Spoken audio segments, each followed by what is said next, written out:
The numbers don't lie, Victoria, my sister Amanda declared, projecting spreadsheets onto the boardroom screen.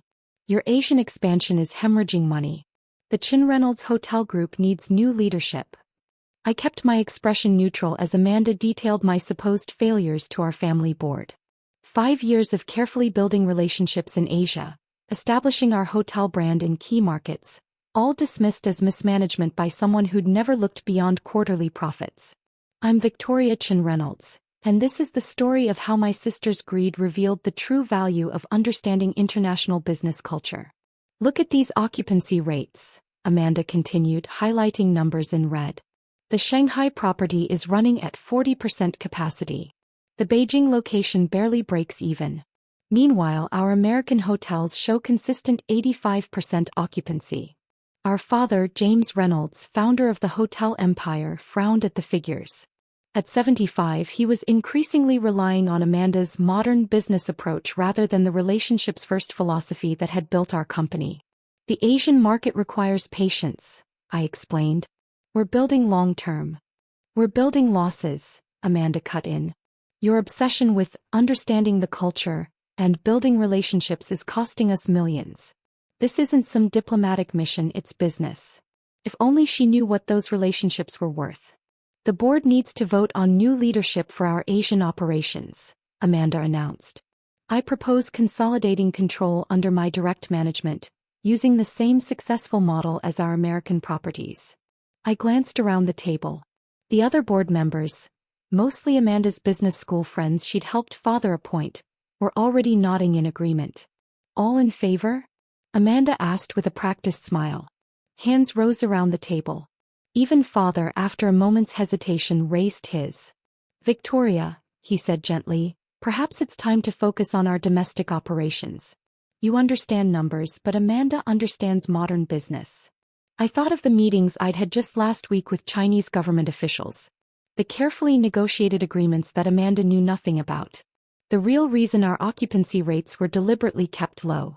Of course, I said quietly. I'll have the transition documents ready tomorrow. Later that evening, as I packed up my office, my phone buzzed with a message from Lu Wei, our chief liaison in Shanghai. They approved the development zone. When can you meet? I smiled, thinking of the government documents hidden in my personal safe. Documents that would make the Shanghai property worth billions. But only with the right relationships, the right understanding, the right person in charge.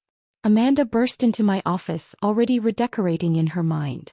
Don't forget to hand over all your contacts. Though I doubt those lengthy tea ceremonies and relationship-building dinners achieved anything substantial. If she only knew how many deals were really made over tea. Everything's in the company database, I said. Everything except what really mattered. Good. I've already scheduled meetings with development firms for the Shanghai property. Time to turn that failure around. I thought of the zoning papers waiting to be signed. Of the 5 years spent building trust with local officials who controlled Shanghai's most valuable development rights. The property needs significant work, I warned. The local authorities are very particular about development approvals. Amanda waved dismissively. Nothing some American efficiency can't fix. These people respect strength and decisive action. These people. I'd heard that tone too often from executives who thought they could impose American business practices on Chinese relationships. That night, I met with Lu Wei at a small tea house in Seattle's International District. Your sister doesn't understand, he said, watching me carefully pour oolong tea in the traditional style. The relationships you've built, the trust you've earned, these things have value beyond numbers. She'll learn, I replied. But perhaps not the way she expects. Lu smiled knowingly. The Shanghai announcement is next week. Your timing is fortunate. I finished my tea. In business, as in tea ceremonies, timing is everything. The next few days were a blur of transition meetings. Amanda strutted through our Asian operations division, already planning sweeping changes. These locals you hired, she complained, reviewing personnel files. They're too focused on protocol and procedure. We need people who can move fast, make deals. I watched her dismiss years of carefully cultivated relationships as inefficiency. Each connection she severed was another thread of trust broken. My phone buzzed constantly with messages from our Asian partners, concerned about the leadership change. I assured them everything would proceed as planned, knowing what was coming. A week later, Amanda called an emergency board meeting. "Exciting news," she announced. "I've negotiated a deal to sell the Shanghai property to Global Developments. They're planning a luxury complex that will finally make that location profitable." Board members murmured approvingly. Father beamed at his business-savvy daughter. "The sale price is $200 million, Amanda continued proudly. "More than double our investment." I cleared my throat. "Have they secured development approval from the Shanghai authorities?" Amanda's smile flickered. "Their local team is handling the paperwork. Just a formality." "Actually," I said, pulling out my folder, "development rights in that district are quite complicated. Especially given the property's location in the newly announced Greater Shanghai Economic Zone." The room grew quiet. "What economic zone?" Amanda demanded. I projected the announcement onto the screen, headlines from Chinese state media declaring the creation of a massive new development zone. Our Shanghai hotel sat at its heart.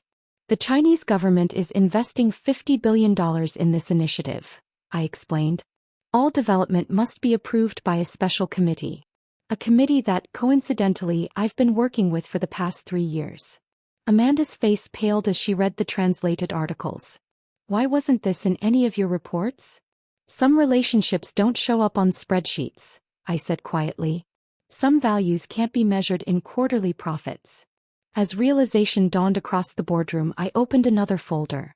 "Would you like to see the real value of our Shanghai property now that the announcement is public? Sometimes the most valuable business assets are the ones that don't show up on balance sheets." Amanda was about to learn that lesson the hard way. And I was just getting started. The boardroom erupted into chaos as I displayed the government's official valuation of our Shanghai property. $2.8 billion. "That's impossible," Amanda sputtered. "The property was valued at." "That was before the economic zone announcement," I explained calmly. "Before the development rights were approved. Before the high-speed rail station location was finalized." Father leaned forward, studying the documents. "You knew about this?" "I've been working with the development committee for 3 years. Every unnecessary tea ceremony, every wasteful relationship-building dinner was part of securing our position in the zone." Amanda grabbed the papers, scanning them frantically. "These development rights, they're assigned specifically to Chen-Reynolds hotels?" "Actually," I smiled slightly, "they're assigned specifically to me. The Chinese government values personal relationships over corporate entities. They want to work with people they trust." The implications slowly dawned across the room. The board had just voted to remove the one person legally authorized to develop the most valuable property in our portfolio. "This is a trick," Amanda declared. "We can transfer the rights." Lu Wei chose that moment to enter the boardroom. "I'm afraid that would be quite difficult, Ms. Reynolds. The development committee has very specific requirements about maintaining existing relationships." Amanda's face reddened. "Who are you?" "Lu Wei, Deputy Minister of the Shanghai Development Commission." He bowed slightly. "Your sister has been instrumental in our planning. Her understanding of both Western and Chinese business practices made her the ideal partner."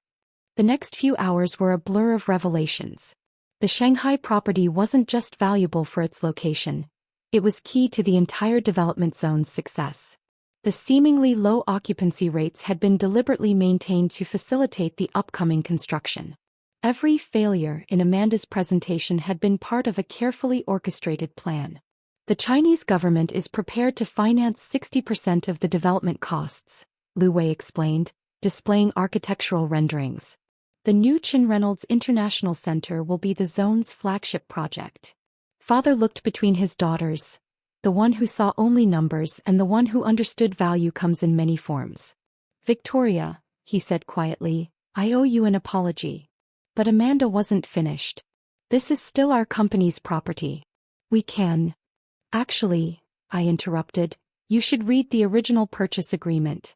The Shanghai property was bought through a separate holding company. One that I personally control." "What? How?" "You never asked why I took such a low salary these past 5 years.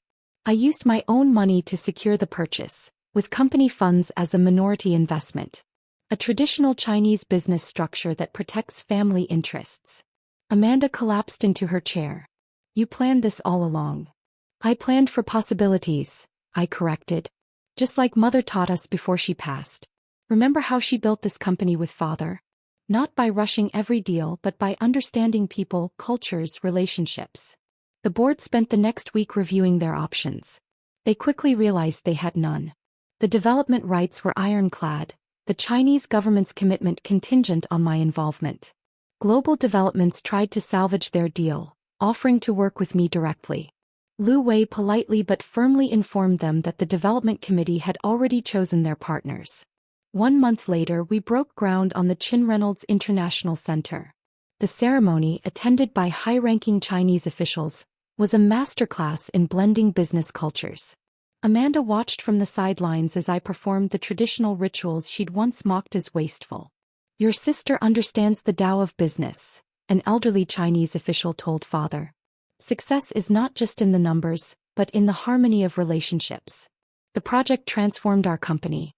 Other Asian developers sought our partnership, valuing our proven ability to bridge East and West. Our failing properties became centerpieces of regional development. 6 months after the Shanghai revelation, Amanda came to my office. I've been studying Mandarin, she said awkwardly, and reading about Chinese business culture.